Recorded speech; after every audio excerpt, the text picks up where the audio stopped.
Selamat pagi Bapak dan Ibu serta saudara-saudari pegiat pendidikan di Indonesia. Selamat bergabung dengan diskusi yang diadakan oleh Periplus. Sebagai tajuk dari diskusi ini kami menggunakan open mind. Open mind merupakan salah satu cara kita menantang diri sendiri untuk terbuka terhadap kemungkinan-kemungkinan baru juga dalam hal pendidikan. Untuk itu, kami menghadirkan dua narasumber pada pagi hari ini. Yang pertamanya adalah Profesor Dr. Anita Lee dari Unika Widya Mandala Surabaya. Dan yang kedua adalah Bapak Dr. Prasetyanto. Beliau adalah Rektor dari Unika Atmajaya, Jakarta. Selamat pagi Ibu Anita, selamat pagi Bapak Pras.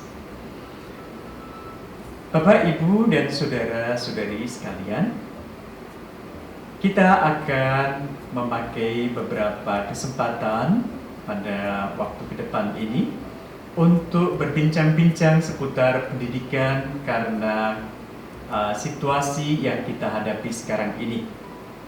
Maka nanti beberapa butir pertanyaan akan dibahas oleh kedua narasumber. Selamat bergabung dalam diskusi ini dan mohon maaf karena kita menggunakan fasilitas Zoom, maka sebagian besar Anda yang hadir di ruangan Zoom akan kami unmute. Terima kasih. Baik, selamat pagi Romo, Bapak, Ibu, Saudara-saudari. Dalam acara diskusi singkat bersama dengan kedua narasumber kita. Kita sangat terhormat dan merasa beruntung dengan kemurahan hati dari kedua narasumber kita. Yang pertama adalah Profesor Anita Lee. Selamat pagi, Profesor. Dan yang kedua adalah Doktor dari Unika Atmajaya, Mas Rektor yang masih muda ini, Mas Pras. Selamat pagi. Selamat pagi, Mas Toto dan Bapak Ibu sekalian, Romo. Ya. Baik, Bapak dan Ibu, pada kesempatan kali ini kita akan berbincang-bincang seputar pendidikan. Tetapi berhubung pendidikan itu sangat luas, nanti mungkin kita akan fokus saja untuk beberapa poin yang barangkali kita bisa menimba inspirasinya dari Mas Pras maupun Ibu Anita. Saya, Toto Subagio dari Periplus yang akan memandu jalannya diskusi pada pagi hari ini. Baik, supaya lebih enak boleh ya saya menyapu langsung saja sebagai Ibu Anita dan Mas Pras, sehingga kita bisa lebih enak ngobrol ngalor ngidul kalau orang Jawa bilang gitu ya. Baik, mungkin yang pertama berkenaan dengan pandemi COVID-19 ini, kita semua kan mengalami keterkejutan ya dalam arti tertentu. Karena dalam waktu yang singkat, siap nggak siap, mau tidak mau, semua dikondisikan demikian. Model pembelajaran diubah, tatanan kehidupan kita lalu juga menjadi tidak biasa lagi. Yang biasanya ngantor 9 to 5, ya lalu harus work from home. Lalu anak-anak yang biasa berangkat ke sekolah, ya sekarang juga pembelajarannya pembelajaran daring dan seterusnya. Nah, mungkin dalam hal ini Bu Anita dan Mas Pras berkenan sekedar berbagi saja pengalaman pribadi pada minggu-minggu atau bulan-bulan terakhir ini, khususnya sebagai ibu rumah tangga, selain sebagai pendidik tentu saja, atau bapak rumah tangga, selain sebagai pendidik dan rektor, bagaimana pembelajaran daring ini Anda alami atau Anda amati di sekitar Anda. Monggo, mau Ibu Anita dulu, saya persilahkan. Ya baik, terima kasih. Saya hitung sudah hari ke-44 hari ini ya, kami mengisolasi diri di rumah, mengajar dari rumah saya dan beraktivitas di rumah ya, hanya sesekali saja, mungkin dalam kurun waktu 40-an hari itu hanya 2-3 kali saja kami belanja. Selebihnya ya pakai online. Nah, ya mengajar online sebetulnya jujur ini ya, terus terang saja saya menikmati ini masa-masa itu. Saya menikmati karena buat saya suatu jeda gitu dari rutinitas kesibukan. Biasanya sibuk sekali, tapi sekarang di rumah ya tetap ada kesibukan, tetapi paling tidak ada efisiensi waktu untuk ngelajunya ke kampus ataupun keluar dari Surabaya. Itu saya menikmati, jadi menghemat waktu perjalanan.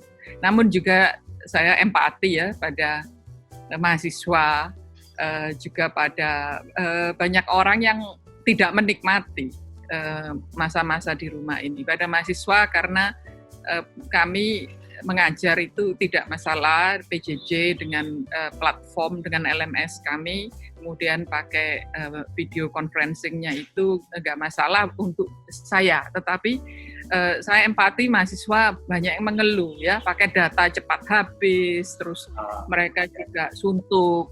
Yang di Jawa Timur sebagian sudah sempat langsung pulang mudik ketika ada instruksi untuk kita belajar dari rumah, tapi sebagian lagi yang dari luar pulau tidak bisa pulang. Jadi mereka terjebak di rumah kos. Saya bayangkan juga kamar-kamar kos yang seadanya, yang sempit. Tuh, jadi ya saya empati lah sama mahasiswa terutama.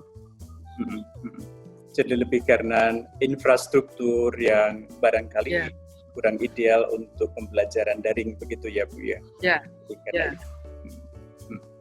Baik, terima kasih. Kalau Mas Pras bagaimana pengalaman selama ini? Jadi kalau dibilang apakah kita siap atau tidak, ini kan bukan pertanyaan itu ya, bahwa kita semua ini mau tidak mau, suka tidak suka harus menghadapi situasi yang seperti ini. Betul. Kalau ditanya apakah Atmajaya itu sudah relatif siap, sebetulnya kita sudah berpikir sih, sebelum ada COVID ini pun kita sudah punya ancang-ancang untuk mendorong teman-teman dosen itu untuk mengadopsi PJJ untuk dengan pembelajaran daring, dan teknologi yang kita punya sebenarnya juga cukup memadai gitu. Hanya memang PJJ dan online learning ya yang dilakukan saat ini karena situasi yang memaksa dengan kuliah PJJ yang direncanakan itu totally different. Jadi ini kan sesuatu yang tidak direncanakan gitu. Suka tidak suka, mau tidak mau harus gitu kan. Dipaksa keadaan. Betul. Nah, tentu di antara sekian pihak itu pasti ada yang nggak siap. Itu pasti. Baik dosennya, mahasiswanya, maupun staf pendukungnya gitu. Jadi itulah yang di minggu-minggu pertama kami betul-betul ngelihatnya ini adalah soal survival gitu. Ini kita nggak ada pilihan dan kita harus hidup dalam dunia yang berbeda sama sekali, ya mau tidak mau kita harus lakukan. Sehingga yang pertama kali kita lakukan adalah mengidentifikasi problema yang muncul ketika harus dipaksa untuk online ini, baik dari si dosen, mahasiswa maupun karyawan, pendukung gitu. Nah, ketika itu sudah mulai tertata, soal akses mulai bisa diidentifikasi. Kalau memang ada yang punya masalah dengan akses juga kita bantu, mahasiswa yang memang kemampuannya tidak seragam, kemudian muncul masalah dengan akses ya kita bantu. Nah, sekarang ini kita baru mulai menata penataan lah. Kita ini kan kalau di awal pertama itu survival, sekarang ini penataan. Sekarang mau tidak mau kita mulai harus menata, karena PJJ itu tidak hanya sekedar teknologi. PJJ tidak sekedar kuliahnya dilakukan dengan daring gitu, tapi bahwa keseluruhan kurikulum, metode pembelajaran, kemudian metode penilaian dan penjaminan mutu juga beda gitu. Jadi itulah yang sekarang ini kita sedang identifikasi. Pasti ini sesuatu yang ya kita semua terkejut, tetapi ya ada banyak pembelajaran bahwa kita mau tidak mau sekarang mulai mengadopsi teknologi dan seluruh implikasi yang harus kita terima gitu, Mas Toto. Betul. Nah, dari apa yang tadi diidentifikasi oleh Mas Pras dan juga oleh Atmajaya, serta apa yang tadi menjadi sesuatu yang menjadi simpati dari Ibu Anita, dan kiranya juga menjadi keprihatinan dari Widya Mandala gitu ya. Sejauh ini bagaimana kita bisa support mereka? Kalau tadi Mas Pras juga menyebutkan bahwa setelah diidentifikasi yang bisa dibantu macam gitu, bentuk konkretnya selama ini boleh tahu seperti apa misalnya? Kalau di Atmajaya kita memberikan beberapa subsidi pulsa ya, karena kita tentu saja soal online ini pertama-tama survivalnya adalah punya kemampuan untuk mengakses. Jadi kita identifikasi, kita punya kelompok yang kita sebut sebagai vulnerable group gitu ya, kelompok-kelompok yang rentan gitu, misalnya penerima beasiswa yang memang mereka pada dasarnya tidak mampu gitu, kita beri subsidi pulsa itu, jadi per bulan 50.000 selama 3 bulan kita sampai menghabiskan semester ini. Untuk dosen kita berikan pelatihan intensif dan teman-teman cukup appreciate karena begitu kita harus online, kita langsung buka kursus-kursus technical assistant gitu untuk membantu mereka supaya bisa mengakses pendekatan-pendekatan yang kita punya, learning management system yang kita punya dari rumah mereka. Nah, yang berikutnya tentu saja tenaga pendukung juga kita berikan bantuan kalau memang betul-betul mereka kesulitan karena bebannya menjadi tambah, meeting sekarang menjadi banyak online, kalau memang itu diperlukan kita berikan. Jadi konkretnya kita memberikan subsidi akses di tahap pertama ini. Oke, terima kasih. Kalau Ibu Anita dari pihak universitas? Ya mungkin sama juga dengan di Atmajaya. Jadi kami sudah punya platform sebetulnya, sudah beberapa tahun itu dikembangkan. Namun sebelum ada pandemi ini ya sulit. Jadi ada PIC yang memang ditugaskan untuk agar saya kira semua universitas juga didorong untuk menggunakan paling tidak blended learning ya ketika belum ada pandemi ini. Gitu. Tapi yang PIC itu merasa kesulitan meminta dosen untuk menggunakan platform yang dikembangkan oleh Widya Mandala sendiri. Variasi dosen itu besar sekali. Ada dosen-dosen yang masih terjebak di zona nyamannya, ya enak ngajar di kelas saja, tidak perlu pakai LMS. Gitu. Sementara yang sudah pakai LMS, termasuk saya sendiri misalnya, waktu itu saya sudah pakai LMS, tapi saya pakai LMS yang lain gitu. Disuruh migrasi itu enggan sekali karena sudah nyaman dengan LMS yang biasanya saya pakai. Tapi ketika pandemi ini dan instruksi untuk kampus itu PJJ, 100% PJJ, ya saya mendukung juga. Jadi ada universitas juga melakukan pelatihan-pelatihan dan ada manajer-manajer di tingkat kami punya 3 kampus. Jadi di tingkat kampus itu sehingga terus ada pendampingan, ada pelatihan sehingga akhirnya ya semuanya harus menggunakan LMS-nya yang dibuat oleh kampus dan jadi saya kira mungkin pandemi ini juga membawa berkah juga ya. Jadi salah satu manajer mengatakan dulu targetnya hanya 50 mata kuliah saja itu sudah terasa ambisius karena variasi dosen dengan preferensinya masing-masing itu. Betul. Ya. Sekarang itu sudah pandemi lebih dari 500 mata kuliah langsung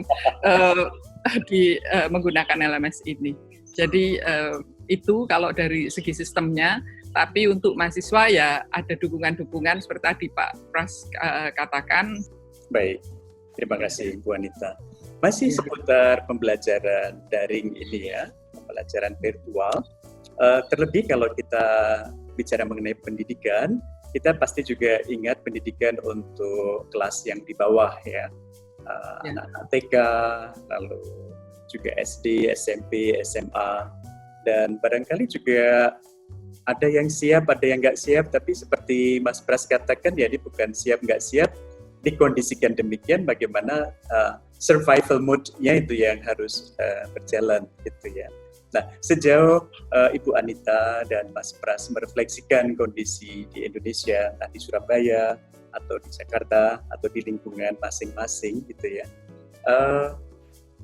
bagaimana model ini justru bisa memberikan harapan, tanda petik. Maksud saya begini, ketika berbicara mengenai pendidikan, itu kan juga keluarga itu mesti dilibatkan secara proporsional ya, artinya keluarga tidak bisa begitu saja melepas, terlebih untuk pendidikan yang tingkat bawah. dengan kondisi ini mau tidak mau karena anak belajar di rumah, lalu orang tua juga dipaksa oleh keadaan untuk work from home gitu ya, bekerja dari rumah, ada intensitas relasi dan komunikasi yang sebenarnya juga sangat ideal di satu sisi. Tapi di sisi lain kadang juga batas-batasnya kan lalu menjadi blur, tumpang tindih ya. Artinya waktu yang mestinya dipakai untuk mengerjakan tugas kantor, kadang juga kepakai untuk ngurusin urusan ini tadi, mendampingin anak. Sebaliknya nanti ketika waktu untuk keluarga juga tidak sedikit yang harus merelakan waktunya untuk ngurusin pekerjaan kantor. Nah, bagaimana hal ini direfleksikan oleh Ibu Anita dan Mas Pras? Mungkin kalau saya ya Mas Toto, begini, pandemi ini bagi saya adalah sebuah kalau mau dibilang ini momentum peradaban lah, karena tidak ada satupun dari kita, baik secara individu, organisasi atau pemerintah bahkan itu yang punya pengalaman mengalami pandemi sebesar ini. Kalau kita melihat sejarah, memang pandemi sebesar ini itu dulu pernah terjadi pada tahun 1918 ketika ada flu Spanyol. Katanya waktu itu orang Jawa ada yang meninggal sekitar 1,8 juta gitu ya. Kalau mau mundur lagi itu ada yang namanya Black Death tahun 13 sekian gitu ya di Eropa yang menewaskan sekitar 400 juta orang gitu ya.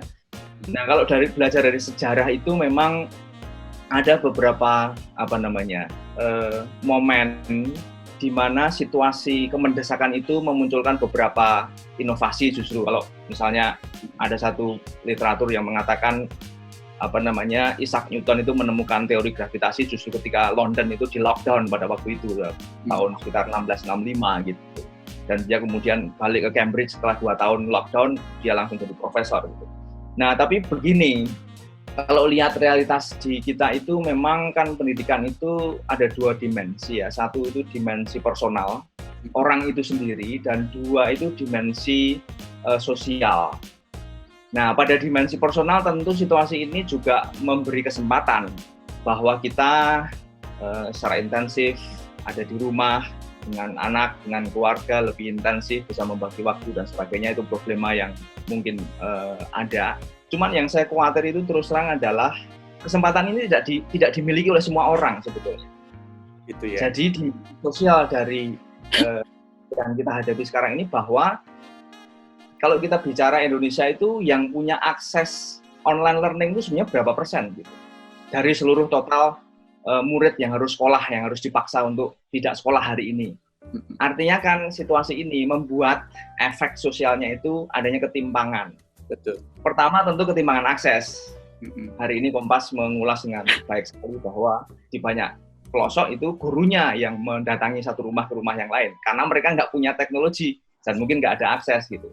Betul. Nah, ini menurut saya satu hal yang penting untuk diperhatikan bahwa ini akan, kalau tidak dimitigasi, ini akan menimbulkan kesenjangan yang makin lebar. Itu yang pertama. Soal online learning itu sendiri gitu ya. Tapi kedua ini, yang namanya pandemi ini nggak hanya urusan soal isu kesehatan saja ini. Setelah ini, itu isunya adalah ekonomi. Betul. Jadi akan ada banyak orang yang di PHK, usahanya bangkrut dan sebagainya. Nah, itu second wave ya. Kalau first wave-nya adalah penyakitnya sendiri, second wave-nya adalah dampak ekonomi. Nah, ini yang saya perhatikan. Third wave-nya adalah pendidikan. Jadi kalau situasi ini berkepanjangan dan ekonomi juga makin buruk, makin banyak yang di PHK dan sebagainya, itu makin banyak orang yang tidak punya kesempatan untuk sekolah. Baik, apalagi di perguruan tinggi gitu. Jadi yang saya khawatir kalau dalam konteks Indonesia itu ada satu generasi yang hilang.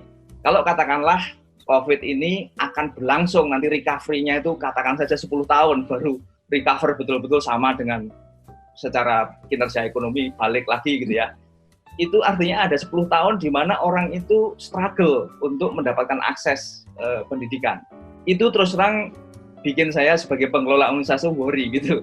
Ini kalau situasi berkepanjangan, lalu banyak orang yang tidak lagi punya kemampuan untuk mengakses dunia perguruan tinggi khususnya, itu kan ada generasi yang hilang dari bangsa ini gitu. Kira-kira begitu refleksi saya, Mas. Terima kasih. Betul, terima kasih Mas Pras. Ibu Anita? Ya, memang kalau kita bicara secara bisa dua tingkat ya, makro atau mikro ya. Kalau secara makro memang keprihatinan Pak Pras itu benar sekali bahwa ada digital divide ya yang makin melebar, dan itu juga KPAI juga sudah menyoroti itu ya, tidak ada interaksi antara guru dan siswa. Terus dalam penelitian kami sendiri, kami memang sedang meneliti guru-guru ini di 4 kota, Palembang, Surabaya, Ruteng, dan Ambon. Jadi ini penelitian yang tadinya kami mau mengunjungi sekolah-sekolah mereka, tapi kami alihkan, tidak jadi mengunjungi, tapi kami melihat PJJ mereka. Dan di sebagian tempat, baik itu pada subjek penelitian kami maupun di kalangan mahasiswa S2 kami yang menjadi guru ya, itu berarti kalau mahasiswa kami berarti yang ada di Surabaya, itu ada sekolah-sekolah yang tidak punya akses atau fasilitas PJJ itu, baik itu sekolahnya sendiri maupun siswanya. Sehingga ada sekolah, dan ini di Surabaya, di mana siswa itu tidak punya gadget ya, karena dari segmen kelas tertentu ada satu gadget saja di dalam keluarga, tapi gadget itu dipakai bapaknya untuk Gojek, untuk urusan pekerjaan bapak, jadi tidak mungkin terjadi.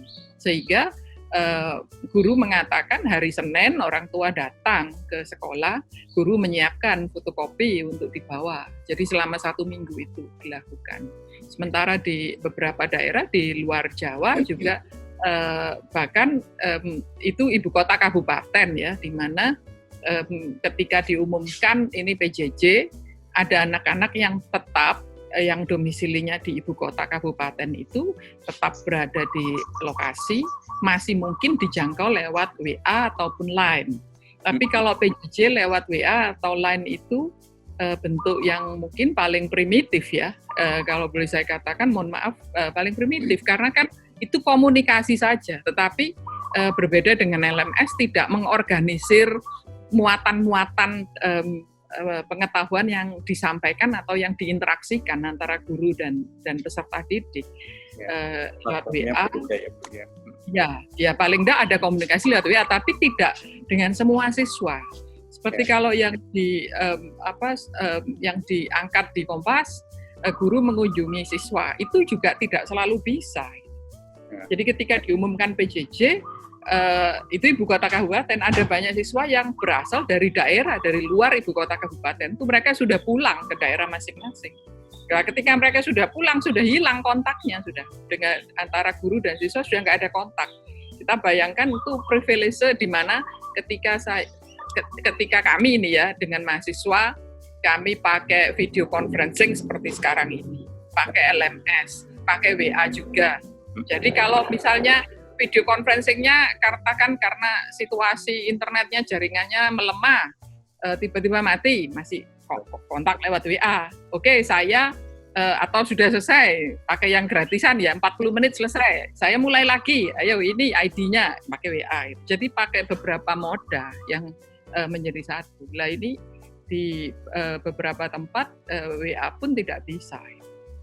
Betul. Jadi ada spektrum penggunaan PJJ ini. Tetapi kalau kita mau melihat ini, tadi yang Pak Pras katakan ini momentum, betul sekali. Jadi tergantung dari nanti kementerian dan juga institusi-institusi sekolah ya. Kalau secara lebih mikro, yayasan-yayasan itu bisa mengambil momentum ini.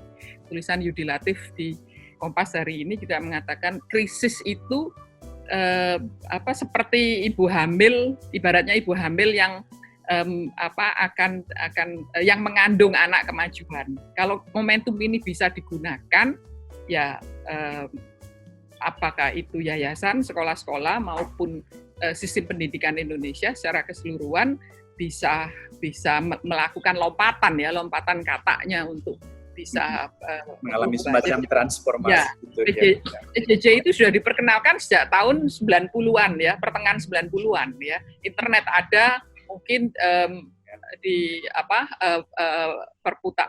pergantian tahun 80-an ke 90-an internet ada. 90-an pertengahan itu PJJ sudah diperkenalkan. Tetapi penerimaan masyarakat bukan hanya di Indonesia, di negara di Amerika pun juga lambat. Biasanya PJJ itu diterima untuk yang non-consumers itu ya, yang tidak biasanya menggunakan PJJ di Indonesia, misalnya di universitas terbuka gitu ya, dengan berbagai formatnya. Gitu.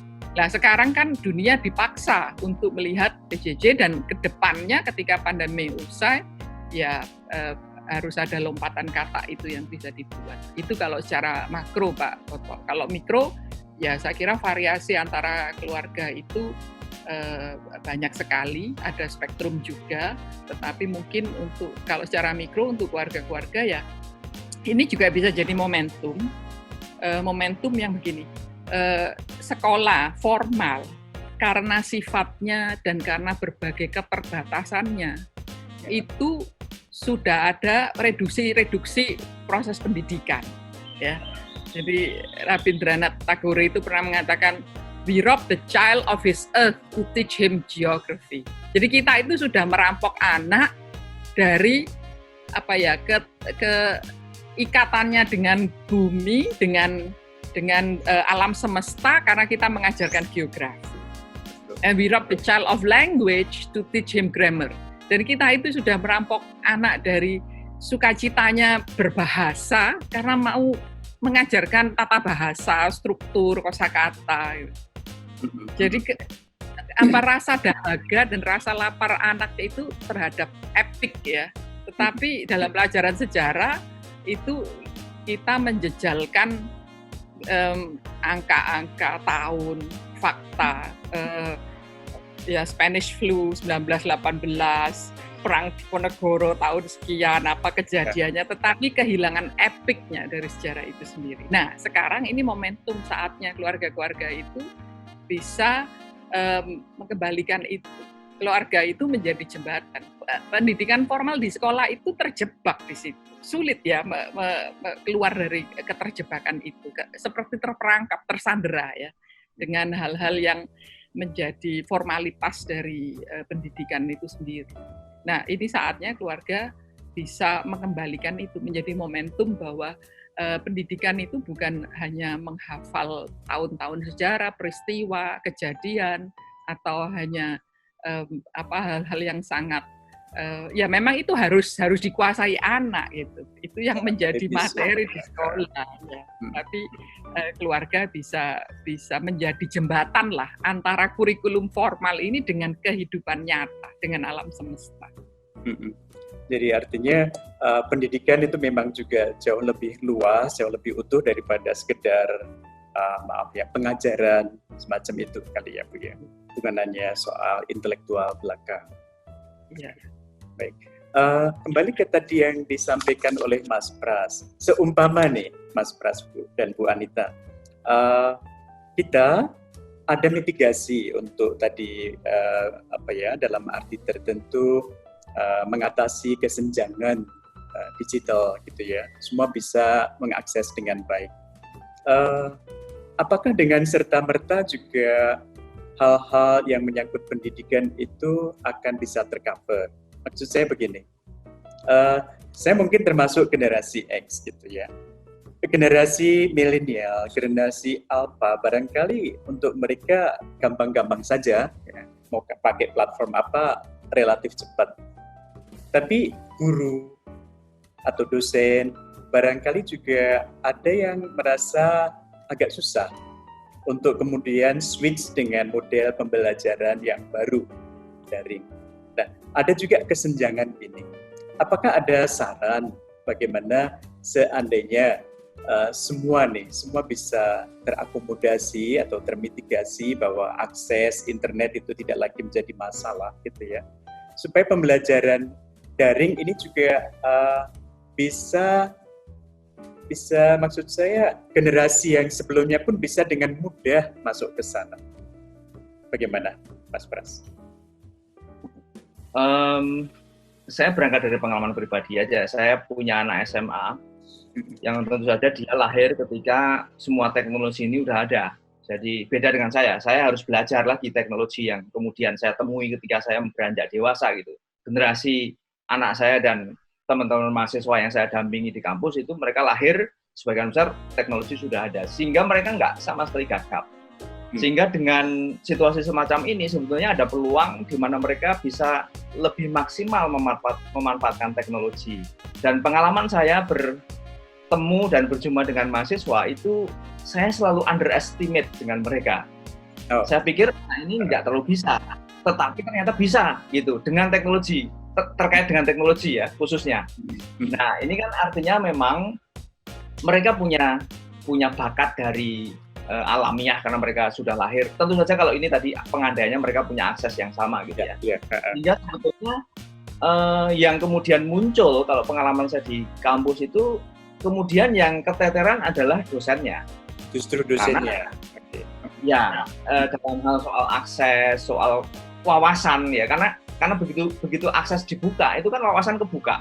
Tadi saya bilang, saya selalu underestimate kalau soal teknologi dengan mahasiswa. Ada satu hal lagi yang juga saya tuh selalu underestimate. Maksudnya, wah saya pikir anak ini nggak tahu. Ternyata mereka tahu.